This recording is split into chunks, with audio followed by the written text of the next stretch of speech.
100 বছরের বেশি সময় পর অলিম্পিক গেমসে ফিরছে ক্রিকেট। 1900 সালের প্যারিস অলিম্পিকে প্রথম ও সবশেষ ক্রিকেট খেলা হয়েছিল। তারপর থেকে অলিম্পিকে অন্যান্য ইভেন্ট হলেও রাখা হয়নি ক্রিকেট ইভেন্ট।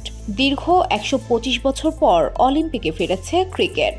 2028 সালে যুক্তরাষ্ট্রের লস অ্যাঞ্জেলসে অলিম্পিক গেমসে নারী ও পুরুষ ক্রিকেট ইভেন্টে লড়বে 6টি করে দল। আন্তর্জাতিক অলিম্পিক কমিটির আইওসি নির্বাহী বোর্ড বুধবার বিষয়টি চূড়ান্ত করেছে। প্রতিটি ক্যাটাগরির জন্য মোট 90 জন অ্যাথলেটের কোটা বরাদ্দ করা হয়েছে। টি-20 সংস্করণের ক্রিকেট ইভেন্টে অংশ নিতে যাওয়া দলগুলোকে 15 জনের স্কোয়াড সাজাতে হবে। দল বাছাইয়ে আইসিসি আইওসিকে পরামর্শ দিয়েছে, একটি নির্দিষ্ট সময়ে টি-20 র্যাঙ্কিংয়ের ভিত্তিতে নারী ও পুরুষ ক্রিকেট দল নির্বাচন করার জন্য। আয়োজক যুক্তরাষ্ট্র যদি সরাসরি খেলার সুযোগ পায়, তাহলে জায়গা বাকি থাকবে 5টি।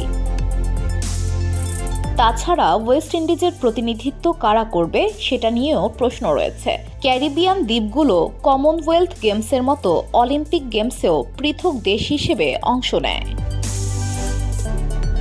BOD Bangla news desk.